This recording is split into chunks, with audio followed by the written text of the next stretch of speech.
दास नवमी निमित्त मैं 2 व्हिडिओ करनी धाडले सत। जय जय रघुवीर समर्थ अशी हो मंत्र आपल्या कानावर पडलं की समोर उभी राहायची ती मूर्ती श्री समर्थ रामदास स्वामी यांची। स्वतःला रामदासच म्हणणारे नारायण ठोसर हे त्यांचं मूळ नाव, पण त्या नाव त्यांचे कारण जाऊनी रामदास स्वामी म्हणे ते जगप्रसिद्ध झाले। त्यांनी केलेला कार्य, राष्ट्र उभारणीचा कार्य आणि जगाला केलेलो बोध किंवा जनजागृती किंवा बलोपासना,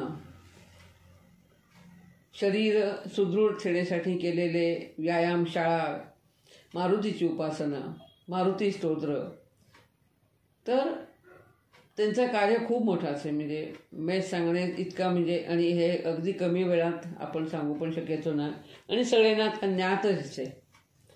समर्थ रामदास स्वामी म्हटला की हे सगळं आपोआप तुमचे डोळ्यासमोर येसेच की दासबोध, मनाचे श्लोक किंवा शिवरायांचे गुरु किंवा ह्यो काढलेले मंदिर, मारुतीची स्थापना केलेली ज्यांनी बलाची उपासना करण्यासाठी, तर अशा बऱ्याच गोष्टी आपल्यासमोर येतात आपोआपच। पहिली ओळख झाले मनाचे श्लोक।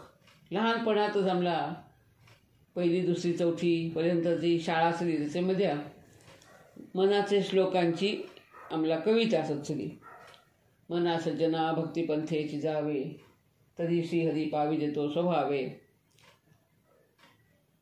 जनी निंद्यते सर्व सोडून द्यावे, जनी वंद्यते सर्व भावे करावे, किंवा सदा सर्वदा योग तुझा घडावा, तुझे कारणी देह माझा पडावा, उपेक्षू नको गुणवंता अनंता, रघुनायका मागणे हेची आता।